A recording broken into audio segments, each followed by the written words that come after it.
tengo exámenes del primer trimestre. ¿El urocultivo? No, el urocultivo no se repite, se hace en el primer trimestre y en el tercer trimestre, no haces con cada control.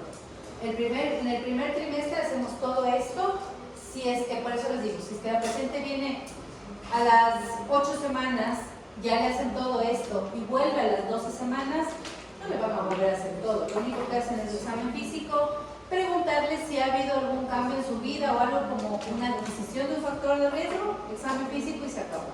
Por eso las consultas subsecuentes son mucho más cortas, porque yo no tengo que hacer todo esto. ¿Ya? El otro control que podría ser un control dentro del segundo trimestre, que le pedirían signos vitales, igual vamos a pedir talla y peso dentro de la antropometría. ¿Qué más? Ecografía. Aquí vamos a pedir eco del segundo trimestre. El eco del segundo trimestre es más conocido como eco anatómico. Este eco ya no tiene la finalidad de ver si el bebé tiene alguna cromosomopatía, sino anatomía.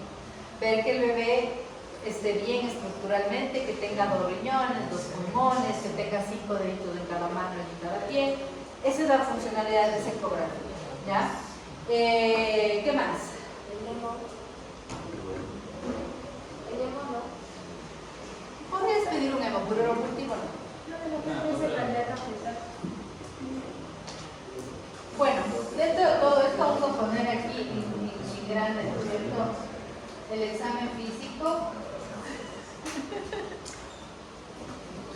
Y aquí vamos a pedir examen físico. ¿Qué más? Aquí podrían pedir una biometría hemática, podrían pedir un TSH o T4, si es que necesitan pedirlo dentro de la glucosa, no. Y el del... ¿No? ¿A qué edad se hace el VIH? ¿Cómo? El VIH. Desde las 24 en adelante podrías hacer VIH, pero eso ya sería como para tercer trimestre. Pero podrían repetir, ustedes podrían repetir todo eso en el tercer trimestre tranquilamente. Claro.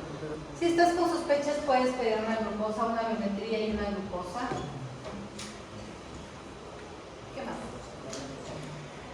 Ven que aquí ya se simplifica un montón porque todo eso no lo voy a repetir en el segundo trimestre. En el segundo trimestre hago un eco, peso, talla, signos vitales, examen físico. Puedo mandar a repetir tiroides o biometría para ver cómo está, si la paciente sobre todo ingresó con anemia o alguna cosa. Hay vacunas.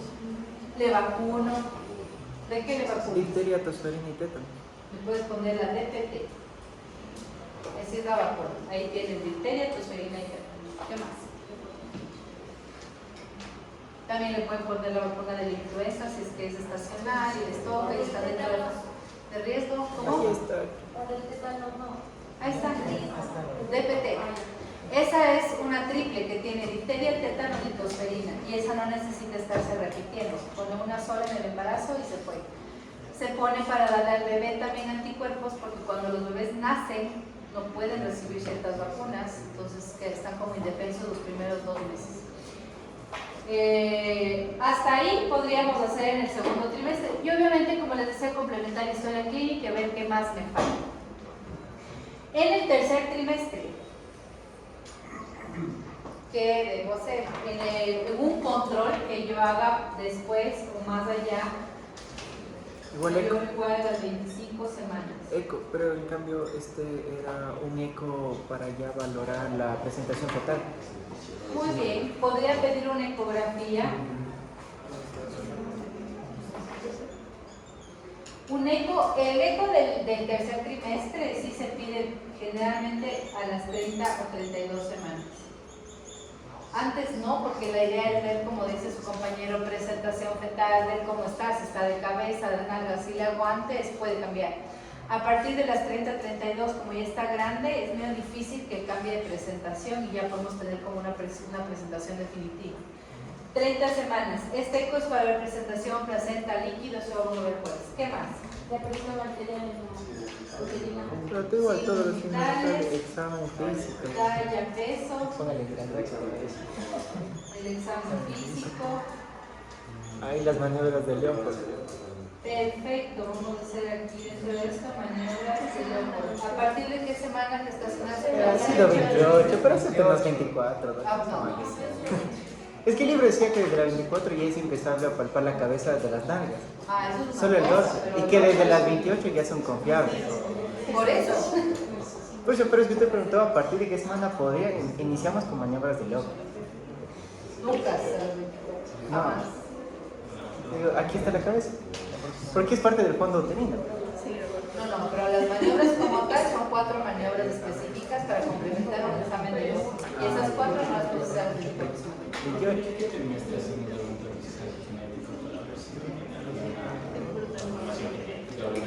Un examen.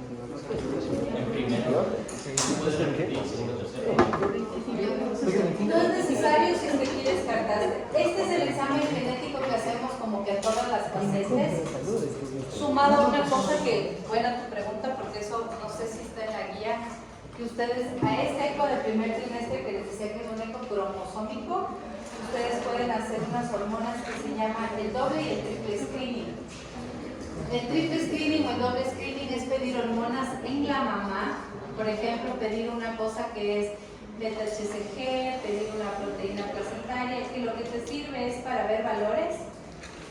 Que el laboratorio te dice, hay un alto riesgo de tener síndrome de Down o hay un bajo riesgo de tener síndrome de Down. Ahora, eso puedes hacerlo sumado a la ecografía, te puede ayudar a saber si tienes algún problema genético. En general, la ecografía es bastante buena. Doble y triple screen. Lo pueden buscar, eso lo pueden buscar y lo leemos para el jueves, para que todos lean esto. Doble y triple screening para cromosomopatías en el primer trimestre. Eso se hace en mediciones de sangre materna. Hay otro examen que también pueden hacer, que eso no está obviamente en la guía de control prenatal, pero puedes hacer que es la detección de ADN fetal en sangre materna. Eso no te lo pone el ministerio porque no lo hacen a nivel ministerial, eso solo se hace con una prueba particular y es bastante costosa porque cuesta más o menos 600, bueno antes costaba 1.200, ahora cuesta como $600,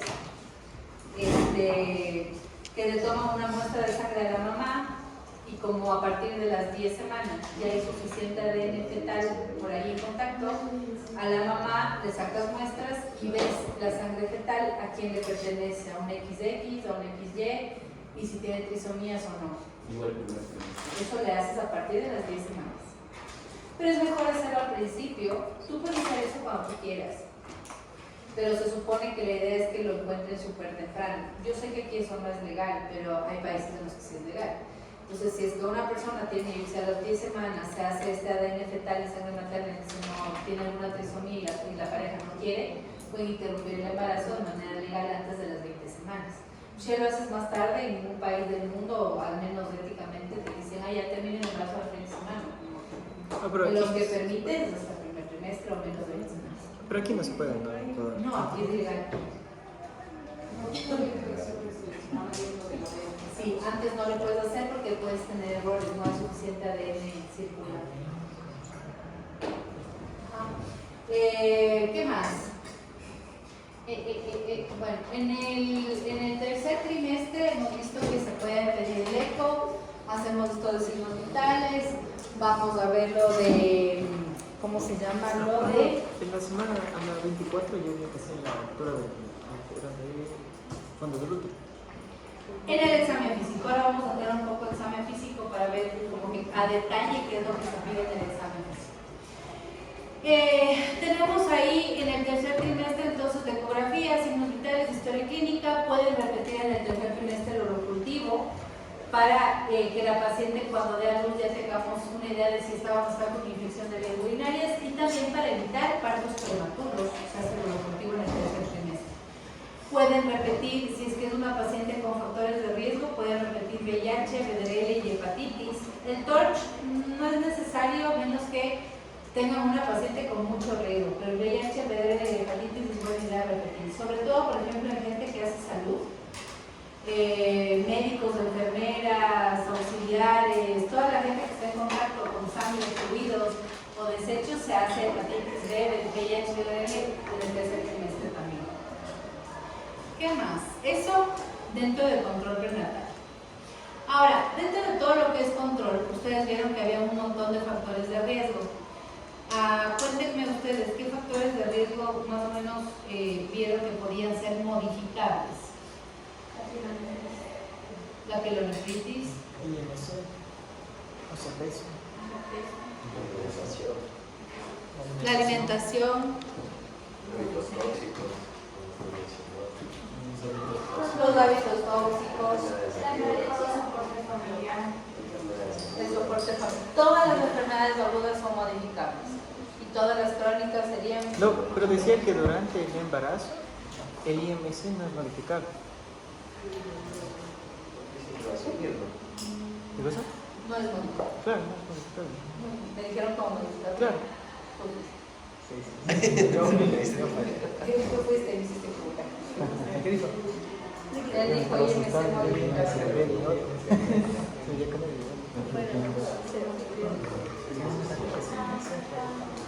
Las agudas son modificables, pero las crónicas no. No son modificables porque tú una hipertensión la puedes controlar, pero no la puedes curar.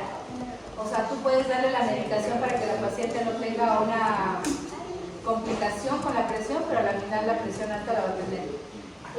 Por ejemplo, aquí, bueno, no quiero que se sepan de memoria, pero sí usar un poco la lógica, ¿no es cierto? Si usamos, por ejemplo, un factor de riesgo como la edad, ¿es modificable? Pues no. Si la paciente se embaraza de 16 o 45 años, no.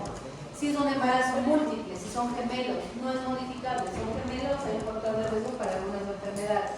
Sí se puede modificar. Y eso es modificable.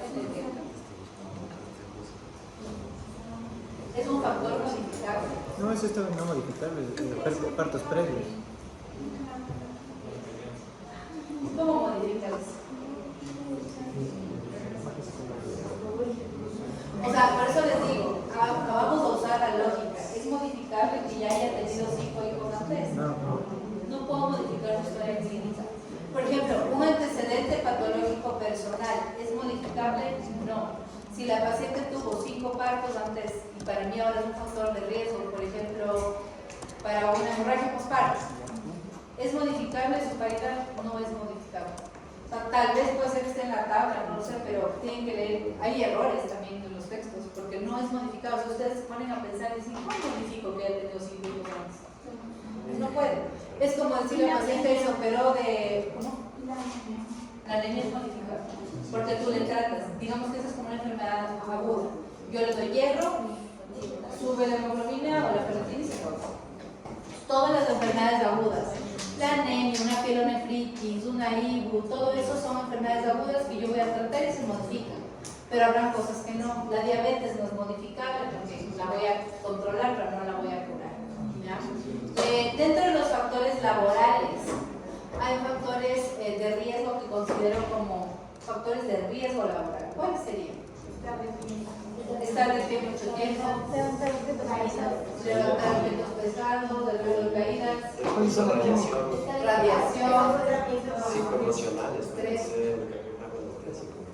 Hay algunos factores que están dentro de la parte laboral, que dentro de la parte laboral hay factores que se podrían modificar. Ahora, que la parte laboral en sí, como todo, se pueda modificar, como les decía, es medio complicado, porque habrá gente que no sabe hacer otra cosa. Digamos, como creo que no sé si les puse ejemplo, alguien que trabaje, por ejemplo, en una florícola y esté expuesta a los tóxicos o a los químicos que usan con las rosas. Ok, te voy a decir, toda la vida he hecho esto, este es mi trabajo, si lo dejo me quedo en la calle. No vas a botar el trabajo en general, pero puedes modificar el factor de riesgo laboral. Es decir, pedirle o mandar una carta de parte del médico que ella ya no esté con los tóxicos, sino que yo que sé, está en la parte de distribución o una parte administrativa. Entonces ya no la estás sacando de su trabajo, pero estás variando el factor de riesgo laboral. Entonces eso sí se puede cambiar, eso se puede intentar. En la parte social también es importante esto de lo que me decían por ahí, el apoyo, mejorar el apoyo familiar, sí se puede tratar de modificar. Igual aquí hay que estar muy pendientes con la parte de violencia en este sentido, porque eso sí se puede modificar, la parte de la violencia durante el embarazo. Ahora, ustedes como médicos decir, no, yo me voy a meter ahí, me voy a meter preso, que le esté pegando, es difícil, porque a veces pacientes tampoco es que te cuentan eso, ¿sí? Sobre todo en el sistema de salud del que hablábamos, en el que no estás tú todo el tiempo con la paciente pasa por 10, 15 ginecólogos hasta dar luz y da luz con uno diferente. Entonces, no es que haya un seguimiento con un solo médico, como te dice la guía, que dice que lo ideal es con un solo médico, o el médico que le dé más confianza, le haga su control hasta el final. Eso no pasa. En el IES les da una consulta con quien hay y punto. Ayer estaba leyendo una noticia que se me afiliado un montón de personas por $5. Yo no sabía, hace un montón de años, por eso el IES está hecho pedazos. Yo eso no sabía. Me enteré creo que el día jueves que eso había pasado. Me pareció súper extraño.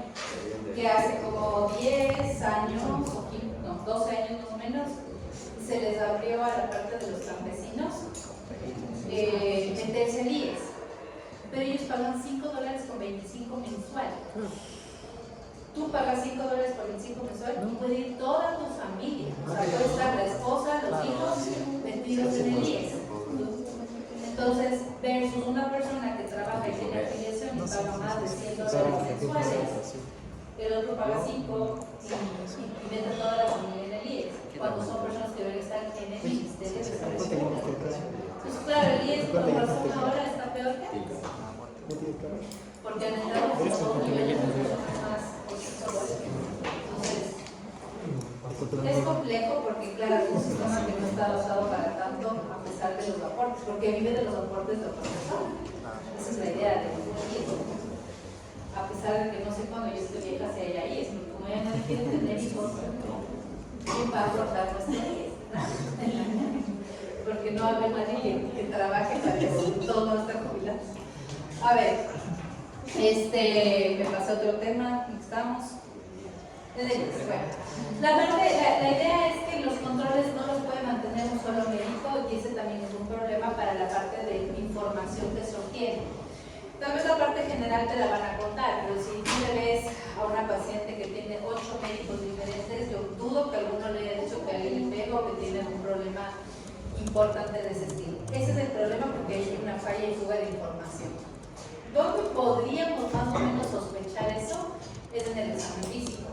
Cuando ustedes hacen el examen físico pueden ver golpes, lesiones, pueden ver todo en el examen físico y lo pueden reportar para que la parte social del centro de salud se ponga en contacto y se ponga a investigar, porque así se puede tratar de ayudar a las personas, ¿ya? Porque si hay bastante violencia en las mujeres embarazadas, no te van a contar. En el examen físico es la única manera en la que podemos sospechar, no es que le vamos a echar la culpa a alguien porque no sabemos, pero pone sospecha de agresión física. Ahora hay que investigar quién y por qué y cuánto, ¿ya? Pero la idea es hacer algo, ¿no? ¿Qué más? ¿Qué más, chicos? Eso hasta ahí como la parte del control prenatal. Obviamente, aparte de todo esto, aparte de hacer los exámenes, venía la parte de información. Dentro de los controles, ustedes también tienen que advertirle a la paciente qué es lo que le va a pasar tal vez en estas próximas semanas y se considera normal y qué se considera un signo de alarma, ¿ya? ¿Qué le van a decir a Andrea si tiene full náusea y vómito y tiene 12 semanas de embarazo?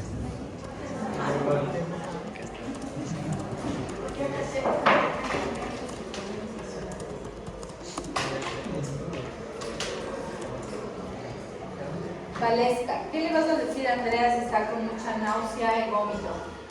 Le dice que está con náusea en las mañanas sobre todo, vomita unas 2 veces al día, tiene 12 semanas de embarazo. ¿Es normal? Doctora, no es normal, ¿cuándo me preocupo? Yo diría que sí es normal. ¿Ya? ¿Por qué? Fisiológicamente hablando, ¿por qué una mujer tiene náusea en el embarazo? No creo que ya leyeron todo lo mismo. ¿Por qué da la náusea? Porque una cosa es el reflujo, es diferente. Que se te regrese la comida de la panza hacia la boca como un líquido ahí súper ácido y que le haga el estómago, eso es reflujo por la incompetencia de los esfínteres esofágicos y porque aumenta un poco la presión del estómago. ok, puede tener reflujo por eso. ¿Por qué la náusea y el vómito? Porque es diferente, el reflujo no da náusea, solo se regresa y se sale. Pero también en el vómito tienes esa náusea y Es porque se supone que la serotonina, que siempre... Valesca me estaba respondiendo, perdón.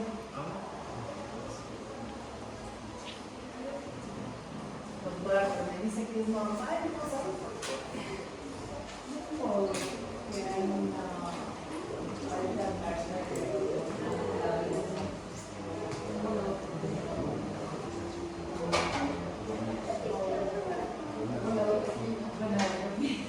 alias retache.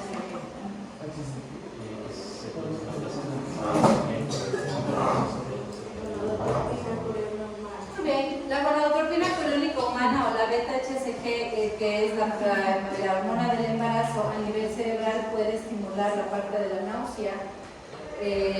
Y cuando tienes niveles más altos puede haber más náusea, ¿ya? Por eso hay enfermedades en las que produces demasiada beta-HCG y la gente tiene una cosa que se llama hiperemesis gravídica, o sea que es un exceso de vómitos en el embarazo, en donde pierden más del 20% del peso corporal.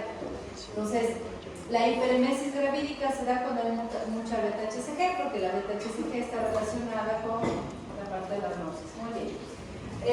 Entonces, aparte de esto va la parte informativa. Señora, ¿tiene náuseas? Sí, bueno, eso va a ser normal. ¿Cuándo me van a pasar las náuseas, doctor? ¿O voy a pasar con náuseas todo el embarazo? Porque si es culpa de la beta.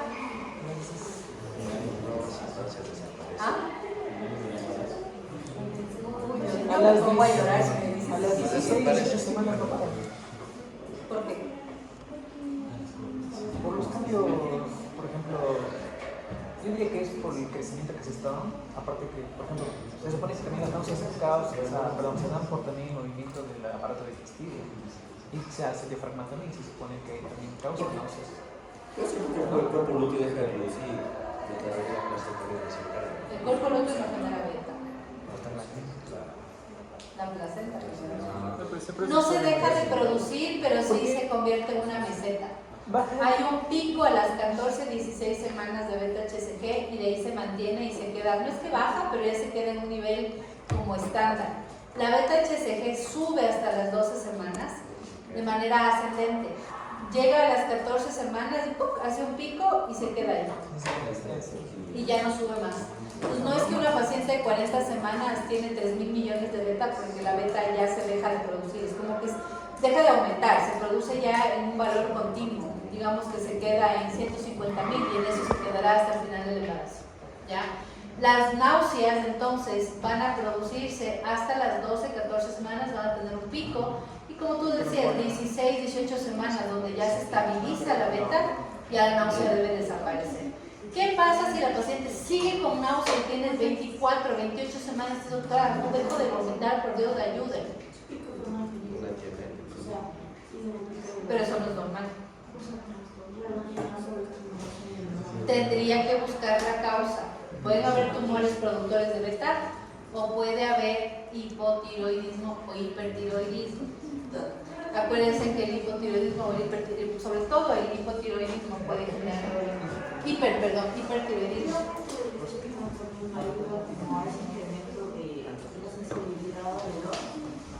Sí. Pero eso te da náusea, ¿no? Eso se queda como en la náusea, puede ser también un estimulante, no es tonto porque sí es un estimulante. ¿Qué otra cosa? Ok, dentro de los síntomas entonces, náusea, vómito, la paciente te dice que tiene más sensibilidad a neumonía, ya sabemos por qué, que es normal. Entonces, dentro de la información que le damos, mira, los senos van a estar más sensibles, probablemente acostarte boca abajo no es una opción porque te va a doler más. Lo que no es normal es que te palpes bolita ni nada por el estilo, ¿ya? ¿Qué otra cosa informativa se le daría? ¿Qué pasa si la paciente les dice que está con reflujo? Es normal, al principio es hormonal, al final van a seguir con reflujo, pero no por hormonas, sino porque ya la panza crece y el bebé aplasta el estómago y se regresa a sus. Entonces ahí es tanto hormonal como mecánico. ¿Qué más? ¿Algo más que hemos escuchado ustedes que le pueda pasar a una mujer embarazada y ustedes digan, es normal o no? Y sueño. Las manchas, Mucho sueño. el sueño, Eh, la línea alba. Pero, ¿cuál es la pregunta? ¿No cambia? O sea, ¿alguna cambio que tenga que ver con una recomendación que nosotros le tenemos que dar? Sí, por ejemplo, en este caso, tú le vas a la paciente está embarazada y tú le vas a decir, mira, si te duelen los senos es normal, si te sale una niñita más café no te asustes. Dentro del primer control, ponte protector solar. ¿Por qué le mando a poner protector solar? Porque le va a salir melasma o cloasma que hacemos que es normal. Pero obviamente estéticamente a nadie le va a gustar tener una mancha en la cara. Entonces tienes que decir en el primer control que se cuide desde ya. ¿Qué otra recomendación se le podría dar? Que si hay salida de sangre, rotura de membranas, tiene que acudir a emergencia. También, eso no es normal, por ejemplo. Qué bonito está diciendo comidas diarias para evitar el reflujo. Perfecto, las comidas divididas de 5 a 6 veces al día para que mejore el peso, para que regule, eso también regula la náusea.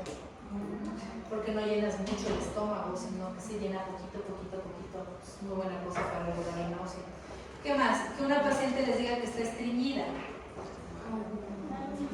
Puede ser normal, o sea, no nos vamos a asustar y decir, no, eso no pasa en el embarazo. Doctor, me voy a estreñir. Sí, te vas a estreñir, tienes que comer un montón de fruta, tomar mucho líquido, papaya, pitahaya, fibra, lo que puedas para que no tengas ese problema porque puede ser algo habitual. La paciente les dice, tengo un hemorroide. Podía pasar, era esperable. Entonces decirle, a darle recomendaciones sobre eso, igual con respecto a la dieta. ¿Qué más? Esas arañas vasculares también que solían salir. Las arañas vasculares le van a aparecer, pueden aparecer también, porque te van a decir, tengo estas arañas vasculares en el cuerpo, es normal. ¿Por qué se vuelven grises? ¿Por qué se vuelven ¿Con la grises? vascularización? Ya, la secreción de calostro antes del parto no es tan normal, pero puede pasar. Lo normal es que no haya nada y que no se presione a las personas antes del parto. ¿Qué otra cosa podría ser normal, señora? Puede ser que durante el embarazo tenga más cantidad de flujo vaginal. La cantidad de flujo vaginal va a aumentar y eso es una cosa que les van a decir todas las pacientes, doctora, tengo un montón de flujo. No me pica, no me arde, no huele mal para nada, pero tengo más flujo. ¿Eso es normal? Sí. Mientras el flujo sea un flujo blanquecino o transparente, no huela mal, ni moleste, ni pica, ni arda, es consecuencia de la progesterona que genera más flujo. También dice que pueden tener un síntoma parecido al tonel carpiano. También pueden tener ese síntoma similar al tonel carpiano. Porque dice que el efectos excesivos del sistema renina-angiotensina y esterona retiene sodio y eso inflama el nervio mediano. Perfecto. Hay inflamación del nervio mediano específicamente por la retención de sodio. Ojo que eso puede ser bilateral o unilateral. Pueden tener problemas con eso. Y la inflamación nerviosa no solamente se da en el nervio mediano. Es interesante porque puede darse alrededor de las extremidades superiores. Y ese es un cambio fisiológico normal que ustedes tal vez nunca lo han escuchado o muy poco lo habrán escuchado, pero tienen que saber. ¿Qué pasa si yo como paciente vengo y les digo, doctor, yo amanezco, no puedo abrir el cuarto, no puedo abrir la perilla de la puerta, no puedo cerrar las manos, no me sirven las manos, siento como están hinchadas, no las siento, están adormecidas? Ese ya es un red flag de preeclampsia. Podría ser un ataque también, porque la hiperreflexia y pérdida de Pero eso es reflejos. normal. Eso es normal. Lo que les estoy diciendo es normal. Pues no le podemos medir reflejos, por si Sí, acaso. pero es normal, porque te va a decir, amanezco así, Y después mejor. no puedo coger la manubrio de la puerta, sino que amanezco hinchada, como que la mano está adormecida y la otra también, pero va pasando la mañana y ya todo normal. Es algo transitorio, pero les suele pasar en las mañanas cuando están acostadas y hay presión, hay más edema y hay presión de ciertos nervios y amanecen con las manos como que no las sienten mucho. Y como no las sientes, no puedes coger la perilla de una puerta. Eso puede pasar. Ya lo del nervio mediano es diferente a lo del tonel carpiano, pero también puede pasar en el embarazo. Entonces hay algunas cosas que suceden y tienen que saber que es fisiológico.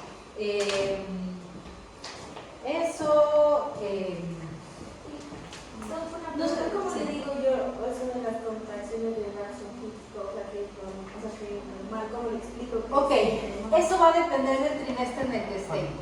Cuando hablamos del primer trimestre, la paciente no debería sentir nada de contracciones, o sea, nada.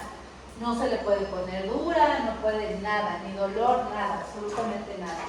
En el segundo trimestre, yo ya les puedo decir que puede encontrar por ahí a partir de las 20 semanas algunas contracciones de Braxton Hicks, que significa que el útero se ponga duro, pero no genera dolor. Y son muy esporádicas. No duelen, pero ella va a sentir como que la panza se hace una piedra sin generar dolor y ella se va a dar cuenta. Esas son de Braxton Hicks. Son contracciones, lo importante de esas contracciones es que no duelen. Para nada, no duelen, no se sienten. Pasó, te das cuenta porque tocan y dicen, ah, sí, creo que es una contracción, pero nada más. Y una contracción real es igual, pero dura 40 segundos y duele. Las de Braxton no duelen. Y estas son una cosa como Son más del fisiológicas. 10% de la embarazo tiene o Todas, todas. todas tienen Braxton Hicks, todas, porque esas son contracciones de preparación para el parto. De hecho, son más frecuentes después de las 18 semanas. Pero hay que así decir puedes que generar. se acueste, tiene que contarle, si hay más de 12 en 2 horas, ahí sí puede inducirse un parto. Sí. Si no duelen, no me preocupa mucho. Y claro, no tienen que ser seguidas, como tú dices. Pueden haber hasta unas 4 al día. ¿Y por qué no duele? ¿Por el impulso nervioso? No por la presión que generan, es muy baja la presión. Para que tú tengas Entonces, dolor del útero, debe tener más de 50 milímetros de mercurio de presión. Las de Braxton Hicks no llegan hasta allá, tienen 20, 30, son contracciones muy bajitas. Entonces sí le sienten, pero no duelen. Ok, entonces, parte también del control prenatal es el examen físico. Pues vamos a ir a la parte del examen físico. Bien, estabas escribiendo. Tiene, gracias. Dentro del examen físico, también depende de la edad gestacional de la paciente y de la etapa en la que esté.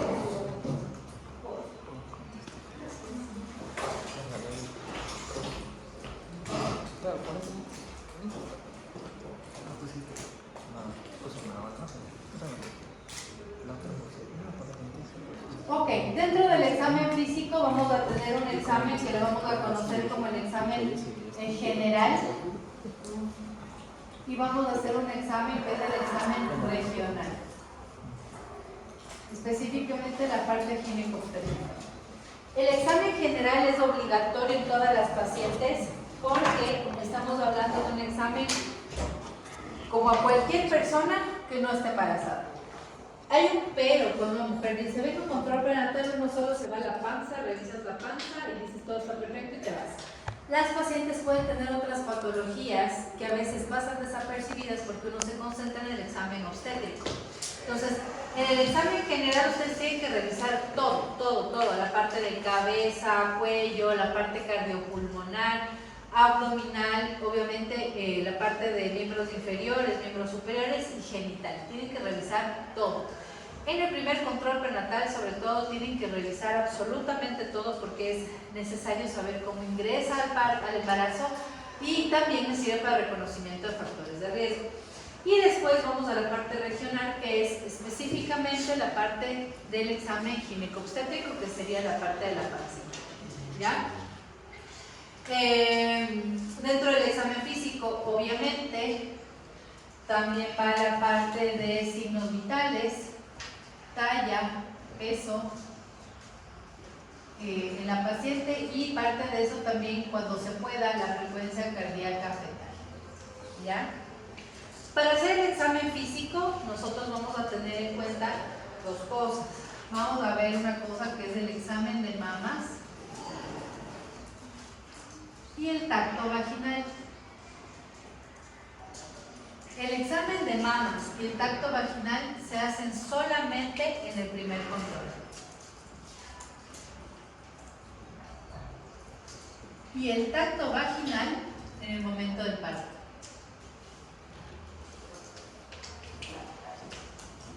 Nosotros vamos a hacer siempre examen físico, pero solo en el primer control ustedes van a chequear senos y pueden hacer o un tacto vaginal o la citología o el papanicolau o hacer un especular y ver que no tenga infección ni nada.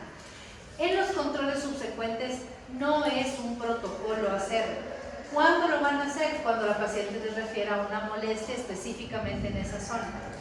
Y hay muchos estudios que te dicen que hacer examen mamario todos los meses que le ves a la paciente embarazada no altera, no ganas nada, no obtienes datos informativos nuevos, no hay un dato de que sea preventivo para nada. Ahora, claro, si la paciente te dice en el tercer mes de embarazo o cuarto mes, doctor, me apareció una bolita, le vas a tener que examinar y probablemente le vas a tener que mandar a hacer una ecografía o alguna cosa, ¿no es cierto?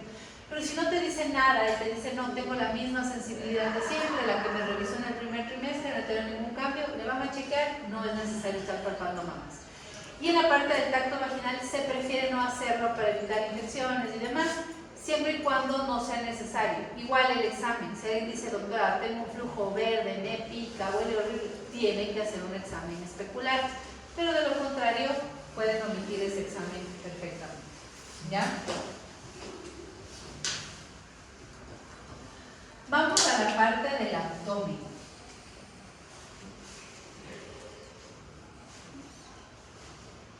¿En qué condiciones se debe examinar el abdomen? ¿Cómo? O sea, la posición de la paciente. A ver, posición de la paciente. A ver, de cúbito lateral nunca se le pone una embarazo de cúbito supino. Le vas a examinar el abdomen en el cúbito lateral. O sea, de cúbito supino temporalmente, pero preferencia mientras espera el examen de cúbito supino y sentada para los signos vitales. En lipotomía, por la regulación del abdomen. Porque presiona la vena cava, la arteria y toda la No cosa. son segundos, Claro, chicos, no temporalmente. son tan literales. Ahí O sea, dice que señora, no. acuéstese de lado, nunca de frente, la pobre la vas a traumar si le dices eso. La mayoría se trauma si le dices eso. No, sí pueden en el examen físico, puedes acostarlas en el cúbito dorsal tranquilamente mientras haces el examen físico. Obviamente, por lo que tú cuentas y porque también cuando ya nosotros vamos a hacer maniobras de lóbulo y demás, ya son embarazos avanzados, se va a ahogar la paciente si la acuestas completamente.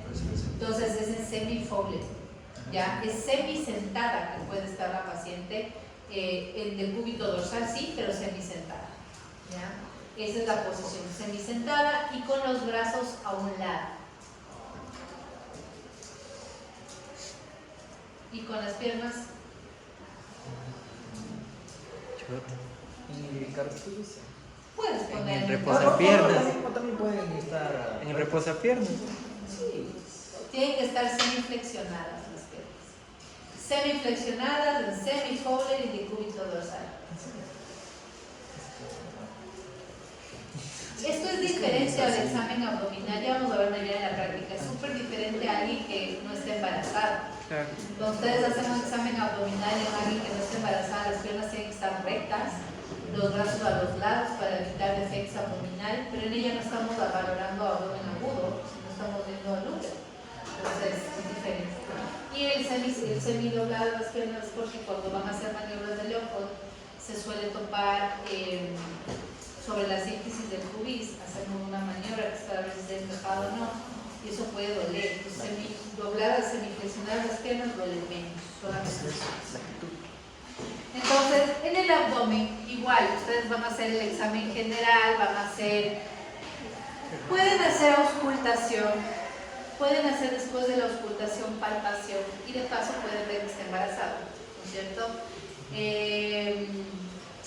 ¿Qué más? Percusión no se hace cuando tenemos semanas muy avanzadas del embarazo porque no tiene sentido, tienen el útero ocupando el 90% del abdomen, pero sí se puede auscultar primero y palpar.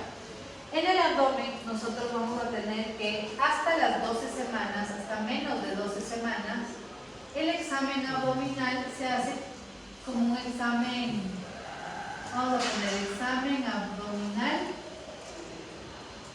Vamos a ponerle como común. Es el examen abdominal que ustedes hacen en cualquier persona, mujer u hombre, en cualquier parte, pero que no esté embarazada.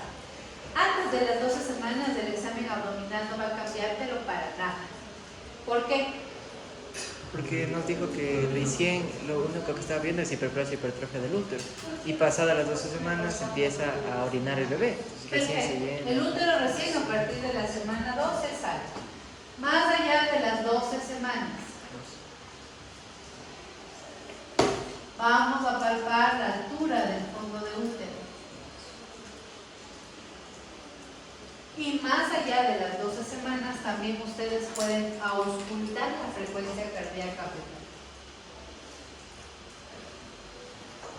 Esto es importante porque si yo les pongo en la práctica un caso en donde tengo una paciente de 9 semanas, ustedes están buscando a la frecuencia, tiene 0. Pues tiene 9 semanas de gestación, no le van a poder oír. Pero Doc, el corazón no empezaba a latir a las 6 semanas. Pero por eco. Ah, Pero en realidad el examen físico, ¿cómo? Tampoco es tan...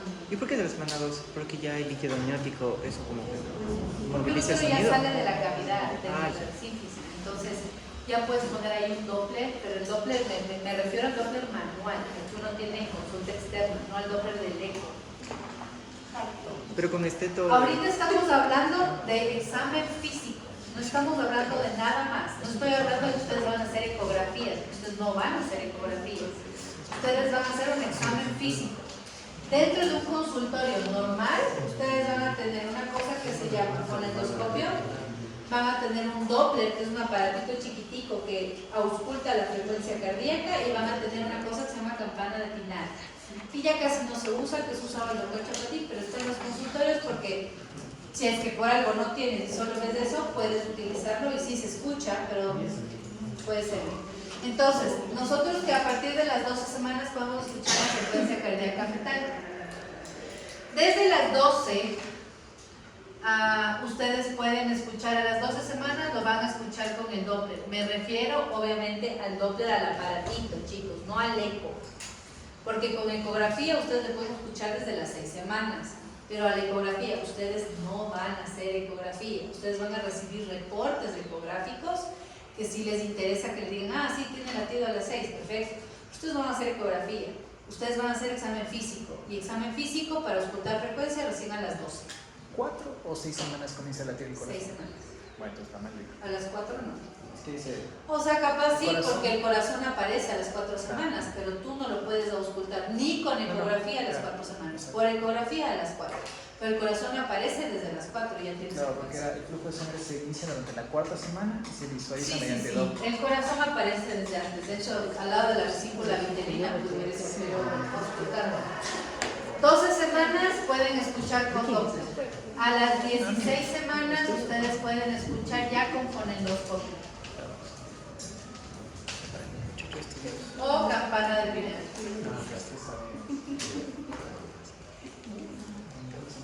¿Ya? Esto, vuelvo y repito, examen físico. No quiero ver que me pongan, ¿a qué edad puedes hacer, puedes auscultar la frecuencia cardíaca fetal en examen físico? 6 semanas. En examen físico es imposible. Tienen una cosita de 3 milímetros, no van a poder auscultar. Menos con un útero detrás del hueso. Imposible. A las 12 semanas ya pueden auscultar con Doppler. Poner un fonendo sobre la sínfisis del pubis tampoco les va a servir mucho.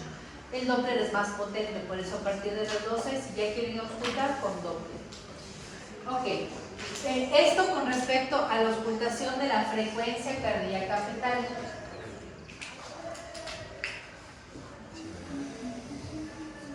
¿Ya? Con respecto a la altura del fondo de útero.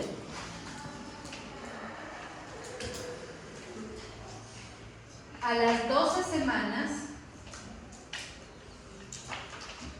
va a estar sobre la sínfisis del pubis.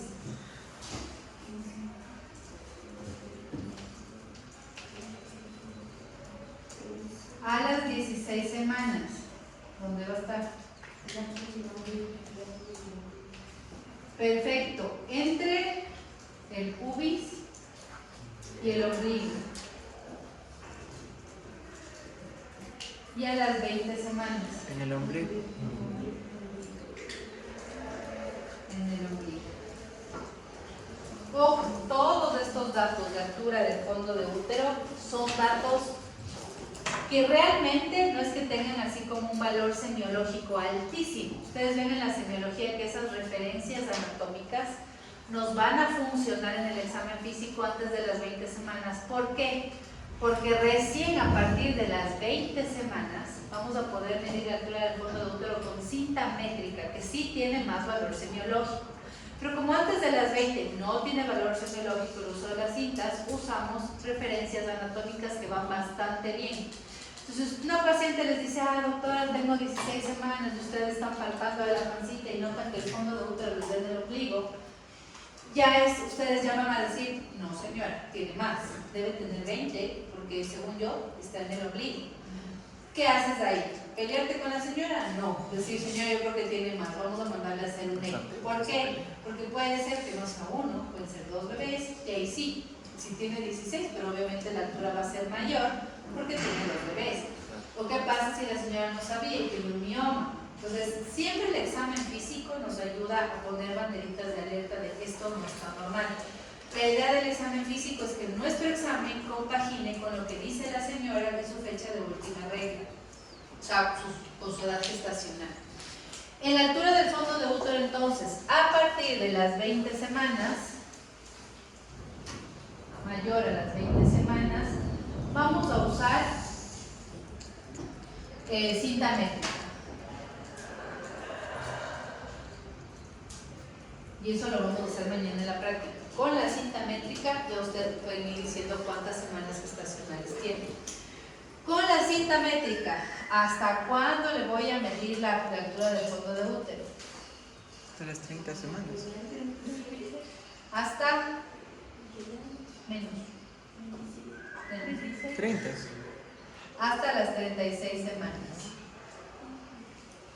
¿Por qué hasta las 36 semanas? ¿Quién me dice por qué hasta las 36 semanas y no más? Porque eso es algo que debería seguir creciendo. El bebé crece hasta las 40. Después ya se encaja. Digamos que puede pasar, porque cuando se encajan bajan un poco, pero ¿por qué? Porque hasta las 36 y después ya no tiene mucho sentido para Puede ser porque el útero ya no crece más. Perfecto, ya no tienes a dónde más ir. Cuando el bebé llega a las 36 semanas, la altura del fondo termina bajo el reborde costal. Ya no se va a meter más arriba, pues, ya no tiene dónde.